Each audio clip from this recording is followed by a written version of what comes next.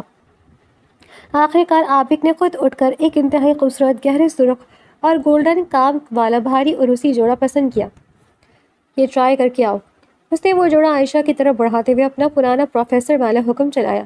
عائشہ نے کچھ بولنا چاہا پر اس کی سنجیدہ آنکھیں دیکھ کر چپ چاپ ڈریسنگ روم میں چلی گئی۔ کچھ دیر بعد جب وہ باہر آئی تو بھاری کام والے سرخ دوپٹے اور عروسی لباس میں اس کا حسن قیامت ڈھا رہا تھا۔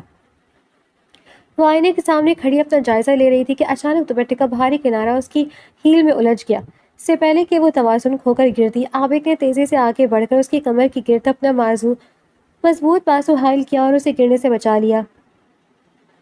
عائشہ کی سانسیں جیسے حلق میں اٹک گئی۔ اس نے گھبرا کر نظریں اٹھائیں تو عابد کا چہرہ اس کے چہرے کے بالکل قریب تھا۔ آئینے میں ان دونوں کا عکس ایک پل جوڑے کی طرح مکمل دمک رہا تھا۔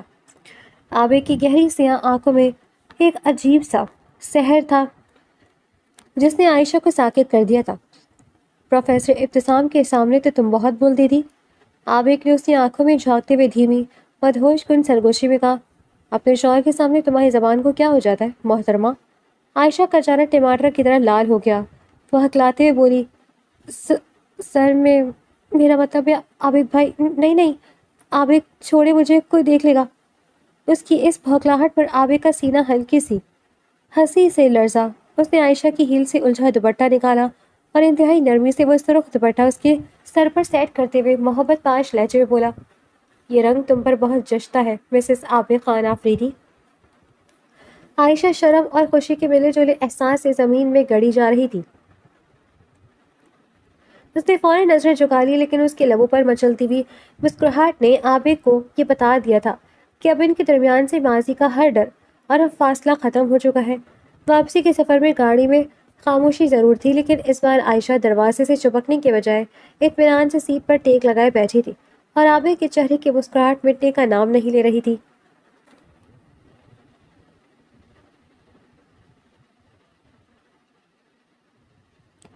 شام کے سائے گہرے ہو رہے تھے جب ملیحہ بنگلے کے پچھلے گارڈن ایریا میں لگی بینچ پر بیٹھی تھی۔ اس کے برابر میں ننھا مومن گھٹنوں پر سر رکھے انتہائی اداس اور گمسم بیٹھا ہوا تھا، جیسے اس کا دل کسی بات پر بہت بھاری ہو۔ ملیحہ نے اپنے بیٹے کی یہ اداسی محسوس کی۔ اس نے آگے بڑھ کر محبت سے مومن کے ننھے ننھے کندھے پر ہاتھ رکھا اور نرمی سے بولی، مومن میرا بچہ، ایسے اداس اچھا نہیں لگ رہا، کیا ہوا میرے بیٹے کو؟ مومن نے دھیرے سے اپنا سر اٹھایا۔ اس کی معصوم آنکھوں میں نمی تھی۔ امی، مجھے بابا کی یاد آ رہی ہے، وہ اتنے دنوں سے ہم سے ملنے نہیں آئے۔ کیا بابا کو مومن کی یاد نہیں آ رہی؟ مومن کا یہ سوال ملیحہ کے دل پر نشتر کی طرح لگا۔ اس کے اندر کبیر کے لیے جو غصہ اور خوف تھا وہ ایک بار پھر جاگ اٹھا۔ اس نے مومن کا چہرہ اپنے ہاتھوں میں لیا اور تلخی سے بولی، وہ مومن کے بابا نہیں ہے بیٹا، اس لیے وہ نہیں آ رہے، اور نہ ہی انہیں مومن کی کوئی یاد آ رہی ہے۔ آپ ان کے بارے میں مت سوچا کریں۔ ابھی اس سے پہلے کہ معصوم مومن اپنی ماں کی اس بات پر کوئی جواب دیتا یا مزید اداس ہوتا، ملیحہ کو اپنے بالکل پیچھے سے ایک مانوس بھاری اور انتہائی سرد مردانہ آواز سنائی دی تھی، زہریلے لوگوں کے ساتھ رہ رہ کر آپ کے اندر بھی زہر بھر چکا ہے مس ملیحہ۔ کبیر خان آفریدی کا یہ سخت اور کاٹ دار طنز سیدھا ملیحہ کے دل کے پار ہوا۔ وہ ہڑبڑا کر اپنی جگہ سے اٹھی اور پلٹ کر دیکھا۔ کبیر بلیک 3 پیس سوٹ میں ملبوس اپنے روایتی روب اور جلال کے ساتھ وہاں کھڑا تھا۔ ملیحہ کو دیکھتے ہی جہاں کبیر کے چہرے پر ناگواری آئی، وہی مومن کا چہرہ کھل اٹھا تھا۔ وہ اپنی ساری اداسی بھول کر خوشی سے چیخا، پاپا، اور بھاگتا ہوا سیدھا کبیر کی طرف لپکا۔ کبیر نے فوراً جھک کر مومن کو اپنی مضبوط گود میں اٹھا لیا۔ اس نے مومن کے گال کو چوما اور ملیحہ پر ایک سرد حقارت آمیز نظر ڈالتے ہوئے انتہائی محبت سے مومن سے کہا، آپ کی امی آپ سے بالکل غلط کہہ رہی ہیں مائی بوائے، میں آپ کا بابا بھی ہوں، مجھے آپ سے بہت محبت بھی ہے اور مجھے آپ کی بہت یاد بھی آتی ہے۔ مومن نے خوشی سے کبیر کے گلے میں اپنی ننھی ننھی باہیں ڈال دی اور چہک کر بولا، میں اور امی ابھی آپ ہی کی بہت یاد کر رہے تھے بابا۔ مومن کے منہ سے اپنا نام شامل سنتی ملیحہ کا پارا چڑھ گیا۔ اس نے فوراً غصے اور تنبیہ کے انداز میں مومن کو ٹوکا، مومن۔ ملیحہ کی اس سخت آواز پر مومن فوراً سہم گیا اور معصومیت سے اپنے کان کو ہاتھ لگا کر کبیر سے بولا، سوری بابا، صرف مومن یاد کر رہا تھا، مومن کی امی یاد نہیں کر رہی تھی۔ مومن کی اس معصومانہ صفائی پر کبیر کے لبوں پر ایک پھیکی تلخ سی مسکراہٹ ابھر آئی۔ اس نے ایک نظر ملیحہ کے سرخ ہوتے چہرے پر ڈالی، پھر مومن کو گود سے نیچے اتارا اور اس کا ننھا ہاتھ اپنے بڑے ہاتھ میں تھامتے ہوئے بولا، چلو مومن، ہم اندر چلتے ہیں۔ کبیر مومن کا ہاتھ پکڑے لاؤنج کی طرف بڑھ گیا، جبکہ ملیحہ وہیں گارڈن میں کھڑی بے بسی سے ان دونوں کو دور جاتے دیکھتی رہی۔ وہ تب تک وہاں ساکت کھڑی رہی جب تک وہ دونوں اندر جا کر اس کی نظروں سے اوجھل نہیں ہو گئے۔ ان کی پشت کو دیکھتے ہوئے ملیحہ کے دل میں ایک عجیب سا احساس جاگا۔ وہ سوچنے پر مجبور ہو گئی کہ کبیر کے ساتھ مومن کتنا مکمل، کتنا محفوظ اور کتنا خوش لگتا تھا، بالکل ایک سچے باپ اور بیٹے کی طرح۔ لیکن اگلے پل ایک ہولناک خوف نے اس کے دل کو گھیر لیا۔ اگر کبیر نے میرے معصوم بچے کے جذبات کے ساتھ صرف کوئی کھیل کھیلا تو؟ اگر وہ اپنی دشمنی یا اناق کی خاطر بعد میں مومن کو یوں ہی چھوڑ گیا تو پھر میں کیا کروں گی؟ میرا بچہ تو ٹوٹ جائے گا۔ یہ خوفناک خیال آتے ہی ملیحہ کا دل دہل گیا اور اس کی نظریں بے اختیاری میں نم ہونے لگی اور آنسو اس کے گالوں پر بہہ نکلے۔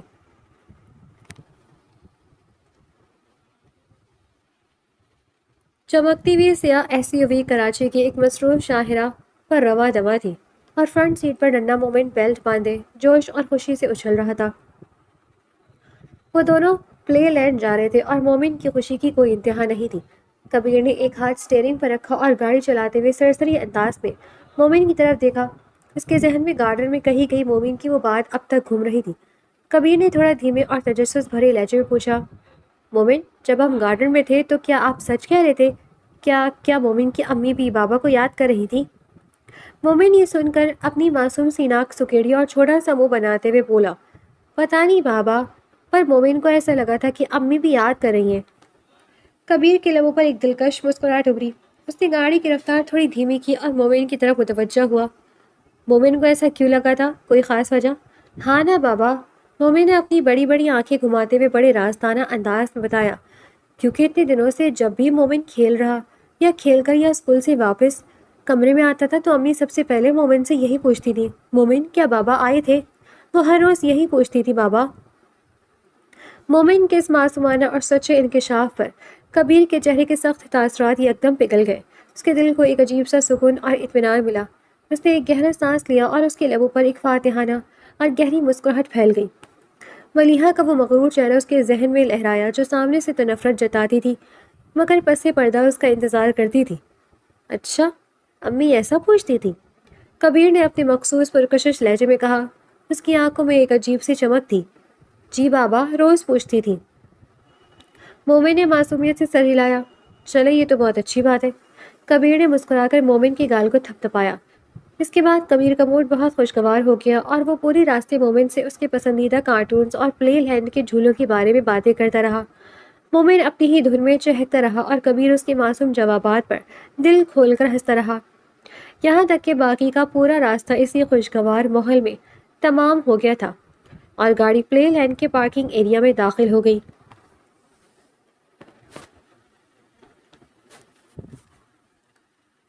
وہ دن آخر کار آ ہی گیا جس کا نیہا اور نزہت بیگم کو بڑی بے صبری سے انتظار تھا۔ بنگلے کی لانچ کو انتہائی نفاست سے سجایا گیا تھا، جہاں قاضی صاحب، زہیب، اس کا فرضی چچا ضامن، نزہت بیگم اور رخسار موجود تھے۔ نیہا گھونگھٹ نکالے ریشمی جوڑے میں ملبوس اپنی قسمت پر ناز کرتی ہوئی صوفے پر بیٹھی تھی۔ قاضی صاحب نے نکاح نامہ کھولا، قلم سنبھالا اور اونچی آواز میں پڑھنا شروع کیا، اور مسمات نیہا کا نکاح مسمی زہیب احمد سے بحق مہر مبلغہ 11,100 روپے سکہ راج الوقت طے پایا ہے۔ کیا آپ کو؟ کیا 11,100 روپے؟ قاضی صاحب کے منہ سے مہر کی معمولی رقم سنتے ہی نیہا سمیت نصرت بیگم اور ضامن کے چہروں کا رنگ اڑ گیا اور وہ سب بری طرح چونک گئے۔ نیہا تو ضبط کا دامن چھوڑتے ہوئے فوراً گھونگھٹ تھوڑا سا پیچھے کیا اور زہیب کو دیکھتے ہوئے دھیمی مگر چنچلائی ہوئی آواز سے بولی، زہیب یہ کیا ہے؟ آپ تو حق مہر میں وہ ڈی اے جے والا محل دے رہے تھے نا؟ نیہا کا یہ سوال سن کر زہیب کے چہرے پر اچانک ایک سرد اور سخت تاثر ابھرا۔ اس نے گہری نظروں سے نیہا کو دیکھا اور سپاٹ لہجے میں پوچھا، کیوں نیہا، کیا تم اس گھر کے لیے مجھ سے نکاح کر رہی ہو؟ زہیب کا یہ اچانک اور تلخ سوال سن کر نیہا بری طرح سڑپڑا گئی۔ اس سے کوئی جواب نہ بن پایا۔ ماحول میں پیدا ہونے والی اس تناؤ کو دیکھ کر نصرت بیگم نے فوراً باہر سنبھالنے کی کوشش کی۔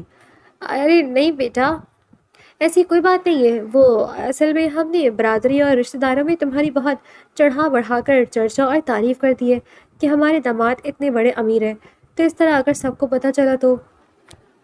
نصرت بیگم کی بات ابھی مکمل بھی نہیں ہوئی تھی کہ زہیب نے ہاتھ کے اشارے سے ان کی بات بیچ میں ہی کاٹ دی۔ اس نے صوفے کے پاس کھڑے اپنے گارڈ ملازم کو ایک مخصوص اشارہ کیا۔ ملازم فوراً باہر گیا اور اپنے ساتھ کچھ فائلیں اور مخمل کے بہت سارے بڑے بڑے ڈبے لے کر اندر داخل ہوا اور انہیں لاؤنج کے مرکزی میز پر رکھ کر ایک ایک کر کے کھولنے لگا۔ ڈبے جیسے ہی کھلے، ان کے اندر سے خالص سونے اور نایاب ہیروں کے بھاری اور چمکدار سیٹس کی جھلک نمایاں ہوئی۔ انہیں قیمتی زیورات کی چمک دیکھ کر نصرت بیگم اور نیہا کی آنکھیں پھٹی کی پھٹی رہ گئیں اور جیسے باہر آنے کو ہوئیں۔ اس کے بعد زہیب نے میز سے وہ 2 بھاری فائلیں اٹھائیں اور لا کر نیہا کی گود میں رکھ دیں۔ نیہا، یہ جو پہلی فائل ہے یہ اس ڈی ایچ اے والے بنگلے کی ہے، زہیب نے اپنی مخصوص روبدار آواز میں کہا، اور یہ جو دوسری فائل ہے یہ امریکہ اور پاکستان میں پھیلے میرے بزنس کے 30% شیئرز کی ہے۔ میں یہ دونوں چیزیں نکاح سے پہلے قانونی طور پر تمہارے نام ٹرانسفر کر چکا ہوں اور یہ فائلیں اب تمہاری ملکیت ہیں، لیکن حق مہر کی رقم اتنی ہی رہے گی جتنی قاضی صاحب نے پڑھی ہے، کیونکہ میری مرحومہ امی کا مہر بھی میری نانی نے اتنا ہی رکھوایا تھا اور میں اپنی زندگی کے اس سب سے بڑے فیصلے میں اپنی امی کی روایت کو برقرار رکھنا چاہتا ہوں۔ گود میں کروڑوں کی جائیداد اور بزنس شیئرز کی فائلیں دے کر نیہا کا سارا اعتراض اور ہوائیاں 1 سیکنڈ میں غائب ہو گئی اور اس نے فوراً اپنے حواس سنبھالے۔ اس نے ان فائلوں کو مضبوطی سے تھاما اور انتہائی معصوم اور فرما بردار بنتے ہوئے چہک کر بولی، او زہیب، آپ کو یہ فائلیں وغیرہ ابھی دینے کی کیا ضرورت تھی؟ آپ تو بس مجھے خالی اتنا بتا دیتے کہ آپ کی امی کا مہر بھی اتنا ہی تھا تو میں تو خوشی خوشی اسی وقت مان جاتی۔ میرے لیے آپ کی خوشی اور امی کی روایت سب سے بڑھ کر ہے۔ نیہا کے اس گرگٹ کی طرح رنگ بدلنے والے لالچی انداز پر برابر بیٹھی رخسار نے اپنے لبوں پر ابھرنے والی ایک گہری عیارانہ اور زہریلی مسکراہٹ کو دبانے کے لیے فوراً اپنا ہاتھ اپنے ہونٹوں پر رکھ لیا اور منہ دوسری طرف کر لیا۔ اس کا شکار اب آفریدی جن کے جال میں 100% قید آ چکا تھا۔ ٹھیک ہے، تو اب نکاح شروع کیا جائے، قاضی صاحب نے کہا۔ اس کے بعد قاضی صاحب نے زہیب اور نیہا کا نکاح پڑھایا۔ نیہا نے 3 بار قبول ہے کہا اور یوں ان دونوں کا نکاح باقاعدہ مکمل ہو گیا۔ نصرت بیگم نے سکھا سانس لیا اور نیہا کو گلے سے لگا لیا، جبکہ ضامن بھی اب مطمئن دکھائی دے رہا تھا کہ اس کی بہن ایک بہت بڑے گھرانے کی ملکہ بن چکی ہے۔ وہ سب اس جشن میں مگن تھے، جبکہ وہ اس ہولناک سچائی سے بے خبر تھے کہ یہ جائیداد اور فائلیں ان کی بربادی کا وہ تالا تھیں جس کی چابی اب کبیر خان آفریدی گھما چکا تھا۔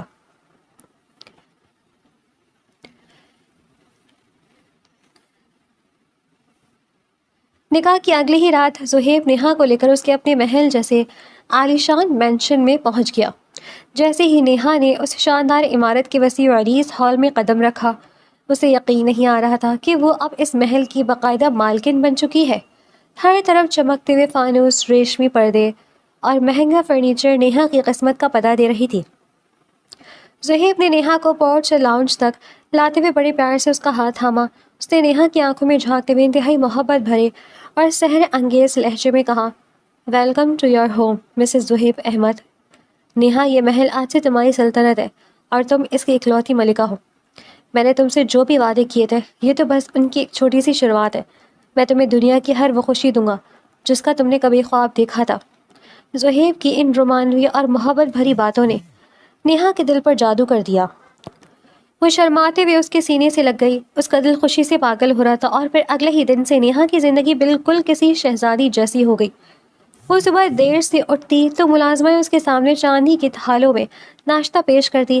زہیب اسے اپنی چمکتی ہوئی اسپورٹس کار میں شہر کے مہنگے ترین اور لگژری ریسٹورانٹس میں لنچ اور ڈنر کے لیے لے کر جاتا، جہاں عام لوگوں کا جانا بھی خواب تھا۔ شام کے وقت وہ اسے شہر کے سب سے مہنگے اور پوش برانڈڈ مالز میں شاپنگ کے لیے لے جاتا۔ زہیب بغیر دیکھے کریڈٹ کارڈز سوائپ کرتا اور نیہا اپنی پسند کی قیمتی ڈیزائنر ملبوسات، ہیرے کے زیورات اور مہنگے پرفیومز کے ڈھیر لگا دیتی۔ ملازمین شاپنگ بیگز اٹھائے ان کے پیچھے پیچھے چل رہے ہوتے۔ نیہا کو بالکل ویسی ہی بے فکر، امیرانہ اور شاہانہ زندگی مل رہی تھی جس کی اس نے ہمیشہ حسرت کی تھی، اور جس کے لیے اس نے اپنے بھائی کا پرانا مکان تک داؤ پر لگا دیا تھا۔ وہ اسی جادوئی دنیا میں اس قدر کھو چکی تھی کہ اسے اندازہ ہی نہیں تھا کہ اس شاہانہ طرز زندگی کے پیچھے کبیر خان آفریدی کا وہ بھیانک جال ہے جو اب کسی بھی وقت بند ہونے والا تھا۔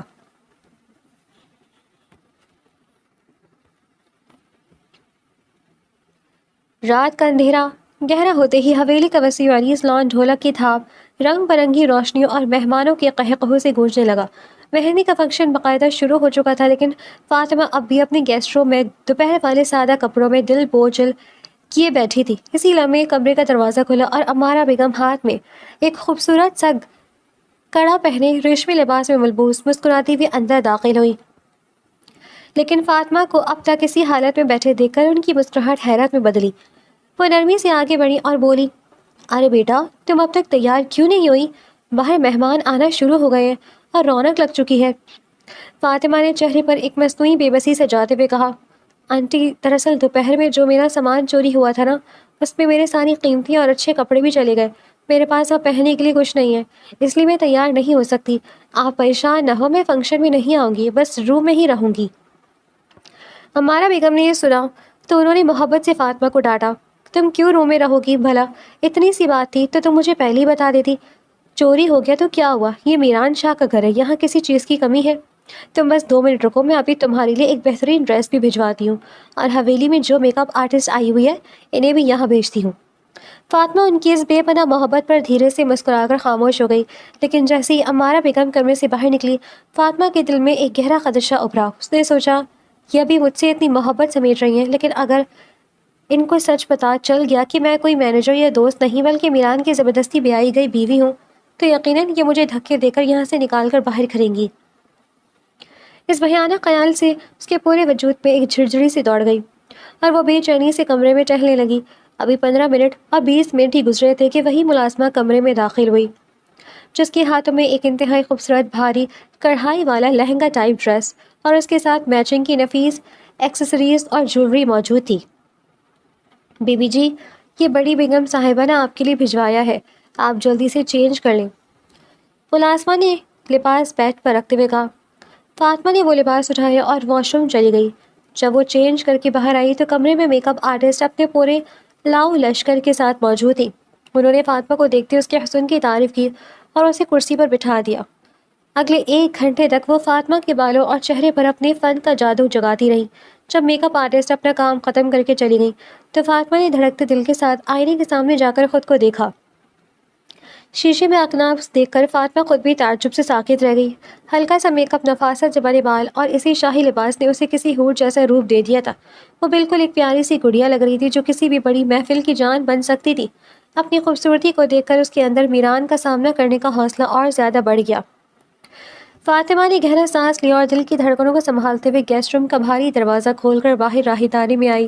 جیسے ہی وہ حویلی کے وسیع عریض روشنیوں سے نہائے ہوئے لان کی طرف بڑھی، وہاں موجود مہمانوں کا ایک ہجوم قہقہے اور اونچی آواز میں چلتے گیت دیکھ کر اس پر ایک دم گھبراہٹ طاری ہو گئی۔ اس نے خود کو اکیلا محسوس کیا اور بے چینی سے ہجوم میں امارہ بیگم کو تلاشنے لگی۔ اسی لمحے اسے اپنے وجود پر کسی کی شدید گرم اور گہری نظروں کا گمان ہوا۔ اس کا دل تیزی سے دھڑکا۔ اس نے گھبرا کر سر گھمائے اور دائیں جانا پلٹ کر دیکھا۔ کچھ ہی فاصلے پر ہجوم سے ذرا ہٹ کر میران آفریدی کھڑا تھا۔ وہ کالے رنگ کے ڈنر سوٹ میں ملبوس فاطمہ کو ساکت نظروں سے دیکھ رہا تھا۔ آئینے میں خود کو دیکھ کر فاطمہ کو جو حیرت ہوئی تھی، میران کی آنکھوں میں اس سے کہیں زیادہ گہرا سحر اور جھٹکا واضح تھا جو وہ چاہ کر بھی چھپا نہیں پا رہا تھا۔ فاطمہ نے نظریں چرانے کی کوشش کی، لیکن میران کی گرفت کرتی نظریں اسے وہی منجمد کر رہی تھیں۔ ارے فاطمہ بیٹا، تم آ گئی؟ امارہ بیگم کی آواز نے اس سحر کو توڑا۔ وہ تیزی سے فاطمہ کی قریب آئی اور اس کا ہاتھ تھام کر محبت سے بولی، ماشاء اللہ، نظر بدور، بالکل گڑیا لگ رہی ہو تم۔ آؤ میں تمہیں سب سے ملاتی ہوں۔ وہ فاطمہ کو اپنے ساتھ حویلی کی خواتین کے ایک بڑے حلقے کی طرف لے گئی جہاں میران کی کزنز اور قریبی رشتہ دار موجود تھے۔ مارا بیگم نے مسکراتے ہوئے سب کے سامنے اس کا تعارف کروایا۔ سب سنو، یہ فاطمہ ہے، میران کی بہت اچھی دوست اور ان کے آفس سے آئی ہیں۔ یہ سنتے ہی میران کی کزنز کے چہرے پر شرارتی مسکراہٹیں ابھر آئیں۔ وہ فاطمہ کے گرد جمع ہو گئی اور میران کو دور کھڑا دیکھ کر اسے چھیڑنے لگی۔ واہ چچی، میران بھائی کی اتنی اچھی دوست، ہمیں تو کبھی نہیں بتایا انہوں نے۔ اتنی پیاری اور خوبصورت دوست میران بھائی کو کہاں سے مل گئی؟ فاطمہ ان کی اس سحر انگیز اصرار پر شرمندگی اور گھبراہٹ سے بس مسکرا کر رہ گئی۔ اسی دوران میران بھی دھیمے قدموں سے چلتا ہوا اپنی ماں اور کزنز کے اس گروپ کے پاس آ کر کھڑا ہو گیا۔ وہ اپنی خاموشی سے فاطمہ کے چہرے کے بدلتے رنگ دیکھ ہی رہا تھا کہ اچانک میران کا ایک میل کزن ہنستا ہوا آگے بڑھا۔ اس نے بے تکلفی سے میران کے کندھے پر اپنا ہاتھ رکھا اور فاطمہ کو دیکھتے ہوئے اونچی آواز میں کمنٹ کیا، واقعی میران یار، ماننا پڑے گا تمہاری دوست تو حد سے زیادہ خوبصورت ہے۔ یہ جملہ لاؤنج کے اس حصے میں جیسے سناٹا لے آیا۔ کزنز کا یہ تبصرہ اور فاطمہ کو دیکھنے کا انداز جہاں میران کو اندر تک آگ لگا گیا، وہیں امارا بیگم کے چہرے پر بھی ناگواری کے شدید تاثرات ابھر آئے۔ میران کے چہرے پر موجود دھیمی سی مسکراہٹ پل بھر میں غائب ہو گئی اور اس کی آنکھیں یکدم سرخ اور خوفناک حد تک سرد ہو گئی۔ اس نے اپنے جبڑے بھینجے اور شدید ضبط کرتے ہوئے کزن کا ہاتھ اپنے کندھے سے جھٹکا۔ تم ذرا میرے ساتھ ادھر آؤ، مجھے تم سے کچھ کام ہے، میران نے اپنی گرجدار اور دبی ہوئی آواز میں کزن سے کہا اور اس کا بازو مضبوطی سے دبوچتے ہوئے اسے تقریباً گھسیٹتے ہوئے دوسری طرف لے گیا جہاں اس کی چمڑی ادھیڑنے کا پورا سامان موجود تھا۔ امارا بیگم نے صورتحال کو سنبھالنے کے لیے فوراً فاطمہ کا ہاتھ مزید سختی سے تھاما تاکہ وہ لڑکوں کی اس گفتگو سے مزید نہ ہو، اور بولی، چلو فاطمہ بیٹا، ان لڑکوں کی باتیں چھوڑو، میں تمہیں اسٹیج کی طرف لے چلتی ہوں، وہاں دلہا دلہن بیٹھنے والے ہیں۔ تو فاطمہ کو لیے اسٹیج کی طرف بڑھ گئی، جبکہ فاطمہ کا دل میران کے اس شدید رد عمل اور غیرت پر بری طرح سے دھڑک رہا تھا۔